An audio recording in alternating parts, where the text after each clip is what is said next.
friends, and welcome back to the Grace-Filled Classroom. I'm Keisha, and I'm really glad you're here today. If learning feels like it's falling apart right now, more tears, more resistance, more shutdowns, this episode is for you. Especially if you're looking at your child and thinking, they're capable, I know they are, so why does everything feel so hard? In this last episode, we talked about why learning styles matter most when a child is struggling. And today, I want to slow that conversation down just a little. Because sometimes the struggle we're seeing isn't actually about learning at all. Sometimes it's overwhelm. Let's talk about what overwhelm actually looks like, because it doesn't always show up the way we expect.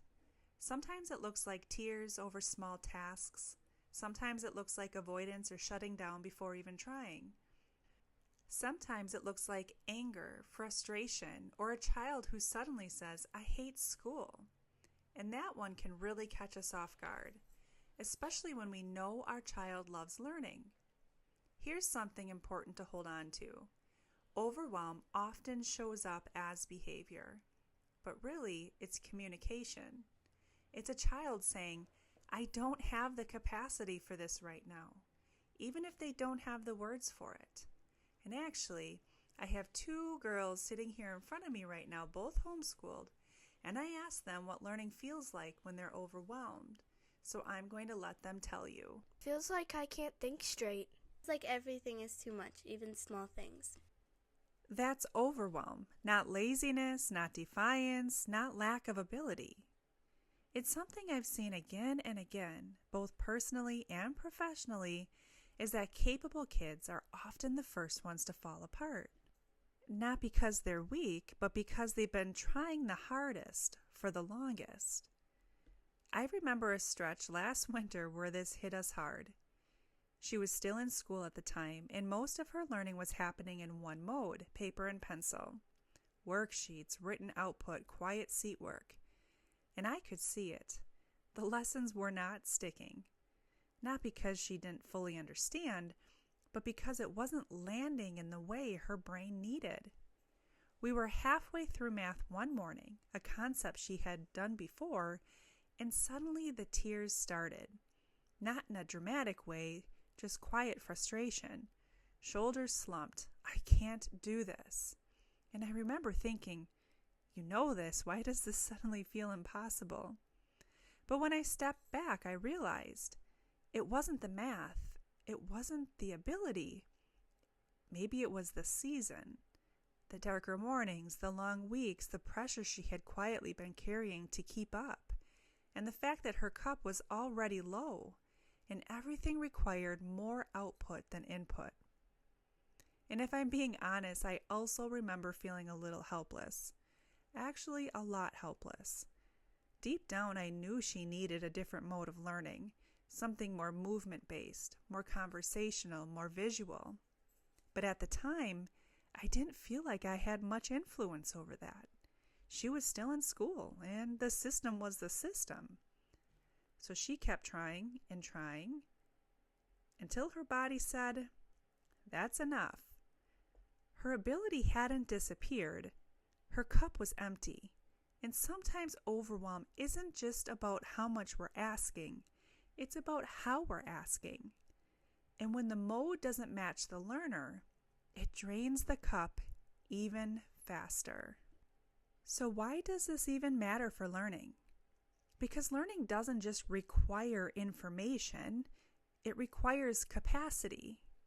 When a child's nervous system is overloaded, when they're emotionally or mentally exhausted, access to learning starts to shut down. Because when the brain feels overwhelmed or unsafe, it shifts into survival mode, not learning. And no amount of pushing, reminding, explaining can override that. This can feel especially true during certain seasons. Long winter weeks, less sunlight, lower energy, fewer natural resets. Everything feels heavier. Brains feel tired. And things that once felt manageable suddenly don't. And what if the problem isn't effort, but exhaustion? What if what looks like resistance is actually depletion? This is where the idea of the cup being empty really matters, and something that I reference often.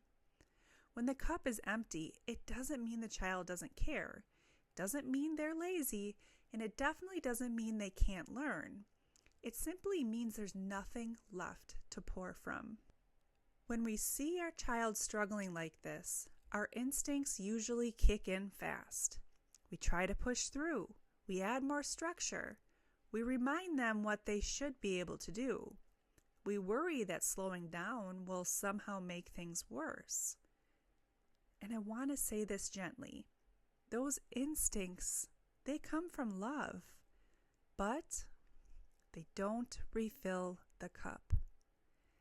In fact, when a child is overwhelmed, pushing harder often drains it even more. Slowing down here is not giving up. It's not lowering expectations. It's preparing the ground so learning can return. You are not behind, and your child is not either. So what does it look like to respond differently?